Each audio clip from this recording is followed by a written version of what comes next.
Esta aula foi ministrada durante o Congresso de Medicina Ambiental e o tema foi sobre metais pesados e a mensuração de seu efeito em saúde humana, assim como também sobre métodos de detoxificação desses metais mais usados no Brasil.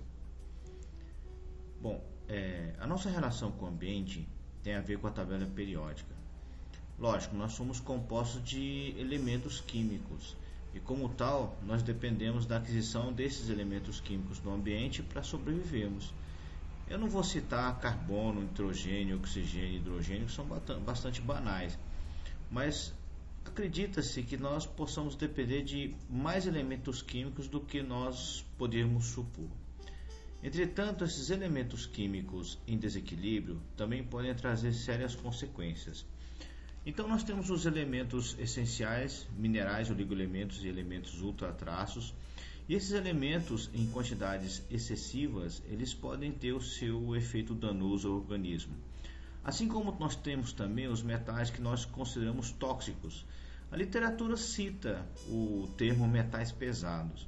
Eu acredito que esse termo ele não é adequado, porque nós temos metais que não podem ser separados ou classificados pelo seu peso em si, como o próprio alumínio, e ao mesmo tempo ele é altamente tóxico para o organismo.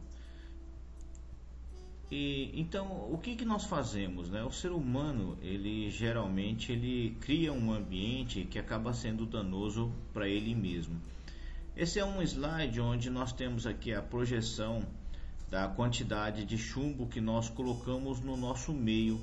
E há 5 mil anos atrás, nós começamos a colocar esse chumbo no meio do nosso planeta, né? Por meio de escavações, minas, retiradas de minério. E vocês podem ver que até o presente nós conseguimos atingir uma quantidade muito grande de poluentes no ar. Então você chega a ter mais de 10 milhões de toneladas de poluentes colocados no ar por nós mesmos, né? Isso, como não podia deixar de ser, traz sérias consequências para o nosso organismo, para a população como um todo. Esses são os níveis de chumbo aceitos nos Estados Unidos, né, pelo CDC, que é o Centro de Controle de Doenças, e na década de 60 se aceitava 60 microgramas por decilitro de chumbo. Vocês podem notar que à medida em que nós evoluímos no tempo e no entendimento da toxicologia do chumbo, nós temos uma tendência a baixar os níveis aceitáveis de chumbo nas crianças. Então nós temos aí, por exemplo, em 1990 o CDC decidiu colocar 10 microgramas por decilitro como nível maior, e hoje o CDC sugere 2, né? E a gente então partiu de 1960 de 60 microgramas por decilitro para 2006, 2007, uma sugestão de 2 microgramas por decilitro. A pergunta que eu sempre faço quando eu ministro esse tipo de curso é bastante simples, né? Partindo da premissa que o chumbo é um metal tóxico, a resposta para quando nós perguntamos quantos nós devemos ter de chumbo no nosso corpo parece bastante óbvia. Nós devemos ter o mínimo possível. Não se iludam, porque nós não conseguiríamos ter zero. Nós podemos ter pouco.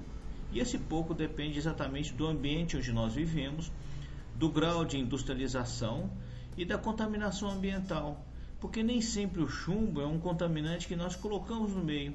Às vezes o chumbo pode ser um mineral presente no nosso solo. Nós temos exemplos clássicos disso, né? Nós temos o solo amazônico, que é rico em mercúrio. Nós temos algumas regiões em Bangladesh onde o solo é rico em arsênio, e a população tem que conviver com esse ambiente natural ou naturalmente tóxico.